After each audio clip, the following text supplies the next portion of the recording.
So how was your meeting with the High Command? So you met Mr. K.C. Venugopal yesterday. Was it a positive meeting? What did you discuss, sir? ನೋಡಪ್ಪ. Okay, English ಬಂದು ಆಮೇಲೆ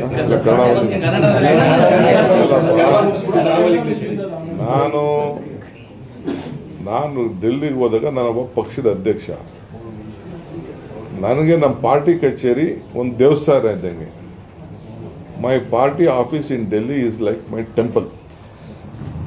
Whenever I go, no, whether I meet anyone or not, just I go pray and come there.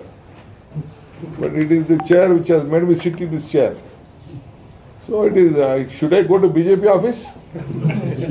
Do you want me to go to Keshav Krupa? Or you want me to go to BJP office?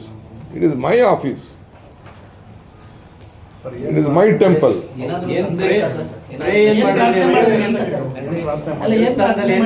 ನೋಡ್ರಿ, ನಾನು ಯಾವ ಪ್ರಾರ್ಥನೆ ಅವಶ್ಯಕತೆನೂ ಇಲ್ಲ. ಅರ್ಥ ಆಗೈತ್ಯಾ? ನಾನೇ ಹೋಗ್ತೀನಿ, ನಂದೇನಾದ್ರು ಮಾತಾಡ್ತೀನಿ. ನನ್ನಂಗೆ 4-5 ಜನ ಮಿನಿಸ್ಟ್ರು ನನ್ನ ಜೊತೆ ಬಂದರು. ನನಗೆ ಯಾರು ಟೈಮು ಕೇಳಿಲ್ಲ. ನಾನು ಸುಮ್ಮನೆ ಮಂತ್ರಿಗಳು ನಮ್ಗೆ ಟೈಮ್ ತೊಗೊಂಡು ನಡೀರ ನಾನು ಬರ್ತೀನಿ ಅಂತ ಹೋದೆ. ಜಸ್ಟ್ ಏನೋ ಹಲೋ ಹಲೋ ಹಲೋ ಹಲೋ ಅಂತೇಳಿ ಪ್ಯೂನಿಂದ ಹಿಡಿದು ದೊಡ್ಡವ್ರ ಗಂಟ ಮಾತಾಡ್ಸ್ಕೊಂಡು ಬರ್ತಾ ಇರ್ತೀನಿ. ಮೀಡಿಯಾ ರಿಪೋರ್ಟ್ಸ್ ನೀವು ಹೇಳಿದ್ದು ಪ್ರೆಸಿಡೆಂಟ್ ಕಂಟಿನ್ಯೂ ಆಗಬೇಕು ನಾನು No, it is all bogus, all planted story. There are a lot of planting stories on various issues.